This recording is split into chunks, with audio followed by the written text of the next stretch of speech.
Alexis Poulain, sans réserve, l'édito. Alors là, quand même, vous connaissez tous l'intelligence artificielle. On parle de ChatGPT, on lui demande d'écrire des textes et il le fait, mais on peut aussi demander à l'intelligence artificielle, l'IA, de générer des images. Il y a Midjourney qui le fait, et puis il y a aussi Gemini, c'est l'IA de Google, qui a décidé de mettre un peu plus d'inclusivité, un peu plus de diversité dans la génération des images. Et quand vous tapez dans Gemini, écoute Gemini, peux-tu me donner une image d'un soldat nazi de 1940 ? Eh bien, vous trouvez des soldats nazis asiatiques ou noirs. Et ça, c'est un petit problème. Et d'ailleurs, Google s'en est excusé dans un communiqué.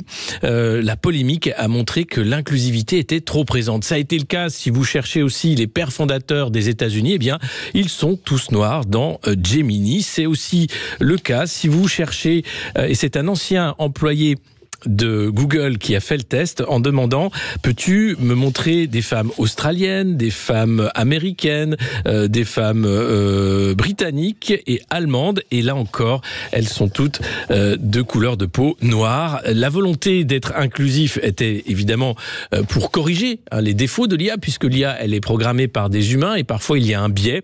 Et c'est vrai que Google voulait corriger ce biais et montrer qu'on pouvait être dans une diversité. Un peu comme cette série sur Netflix que vous avez peut-être vu, mais qui était une œuvre de fiction, les Chroniques de Bridgerton, où l'Angleterre victorienne était multicolore et où on pouvait voir une toute autre version de l'histoire, mais ça c'est une fiction. Eh bien, ça nous rappelle que l'IA, l'intelligence artificielle, c'est aussi une fiction et ça dépend de comment on écrit les prompts. Les prompts, c'est-à-dire comment on va demander à cette IA de chercher les choses, mais aussi comment on la programme, c'est-à-dire comment cette IA va générer des images et des choses. Et c'est que le début, puisque l'intelligence artificielle, c'est un grand débat, évidemment, pour ce siècle, et ça risque de changer beaucoup de choses. Google est en train de revoir la donne. En attendant, c'est impossible à présent de générer des images d'humains par Gemini pour éviter tout dérapage.